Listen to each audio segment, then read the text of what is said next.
What's up, everyone? So today we're going to talk about condo living and is it right for you?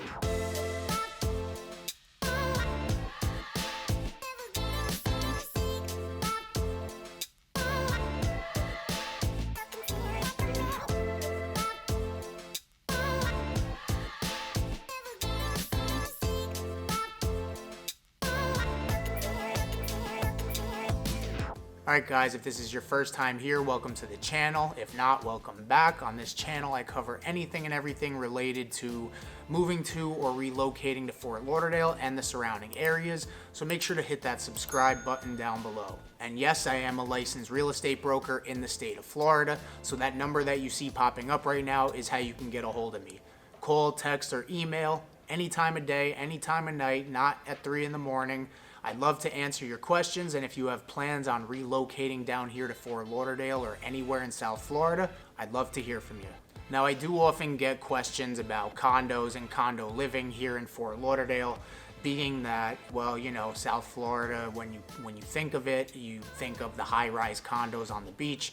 So I'm going to dive into the different types of condos that you're going to find out here and the pros and cons of living in them. So with that, let's go. So just to define what a condo actually is, it's a residential unit similar to an apartment that you own the unit and you share ownership of the amenities. So this is not like a co-op.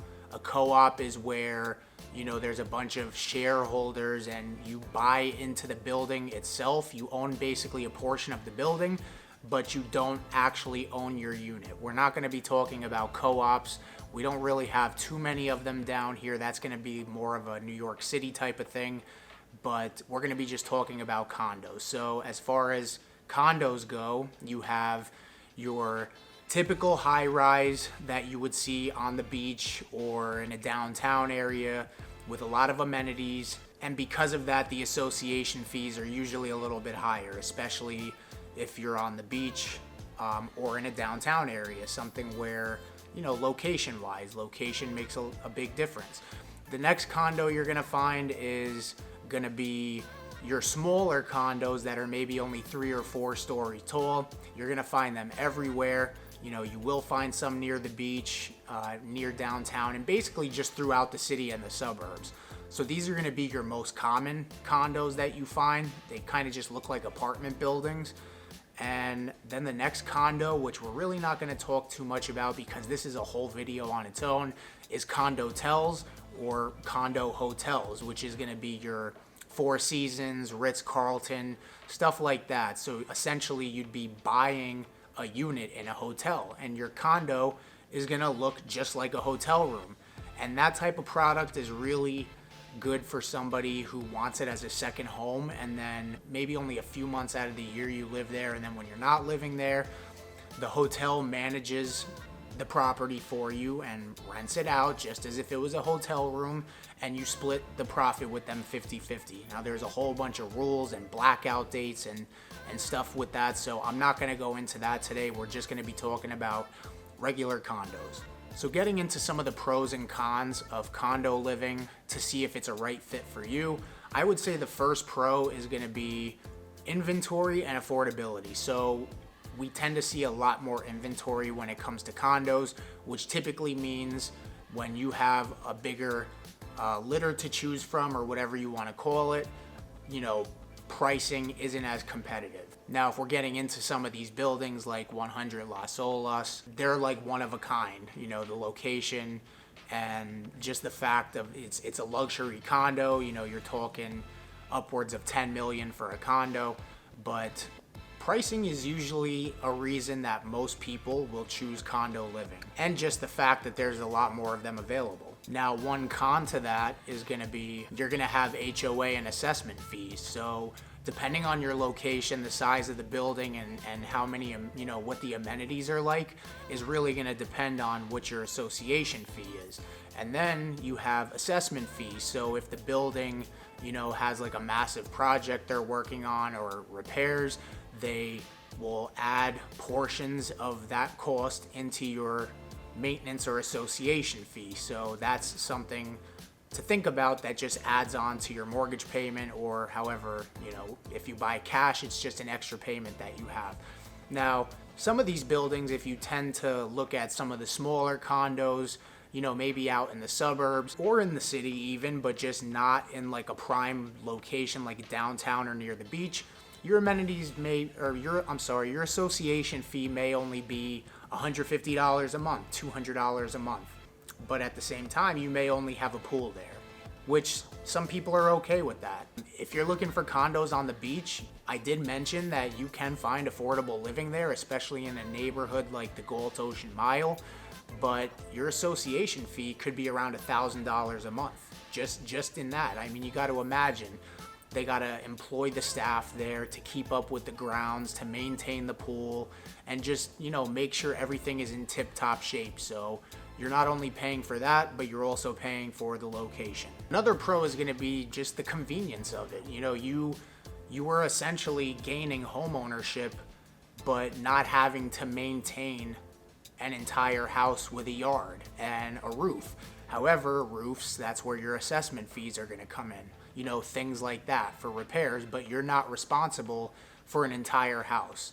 So as far as convenience goes, a lot of them are in good locations. You're in walkable areas sometimes, and even depending on what building you live in, you may have the grocery store, right underneath you, like a mixed use type of building.